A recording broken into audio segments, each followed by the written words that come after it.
Survival of the ఫిట్టెస్ట్లో నువ్వు చీఫ్లో ఎలా ఆలోచిస్తున్నావు?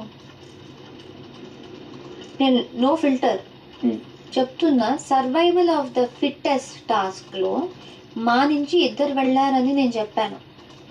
2 లూజ్ అయ్యారు. They were not fit enough. నేను ఏదైనా ఆడి నేను ఓడిపోతే you can remove me. I was not fittest. So definitely I am not fittest అక్కడ ఉండడానికి. వీళ్ళిద్దరూ లూజ్ అయ్యారు. They are not the fittest. ఇప్పుడు అదే మాటకు వస్తే మరి last week survival the fittest challenge లోనే నవీన్ లూజ్ అయ్యాడు. బట్ స్టిల్ అతను ఉండాలి అని చెప్పి మీరు ఎంత అన్నారు? మరి అప్పుడు అక్కడ లేని పాయింట్ మరి ఇక్కడ ఎలా వచ్చింది నాకైతే అర్థం కాలేదు. ఇక్కడ కూడా నేను అనుకున్నా లాస్ట్ టైం నబీల్ ఛాన్స్ వచ్చింది, నబీల్ పేరు తీద్దామని. కానీ ఈ వీక్ ఫ్రెష్, ఈ వీక్ నామినేషన్ లో ఉన్నాడు. ఈ వీక్ వాడు ఆడలేదు. ఈ వీక్ ఏమీ ఓడిపోలేదు. ఈ వీక్ ఓడిపోలేదు అంటే వాడు ఇంకా ఆడలేదు కాబట్టి వాడు ఓడిపోలేదు.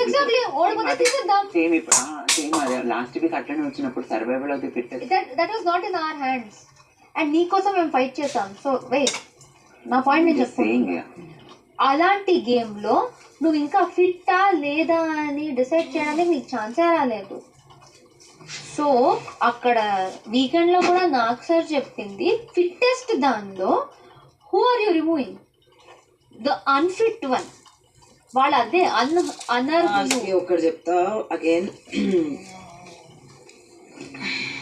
ఒకసారి బయటకు వెళ్ళి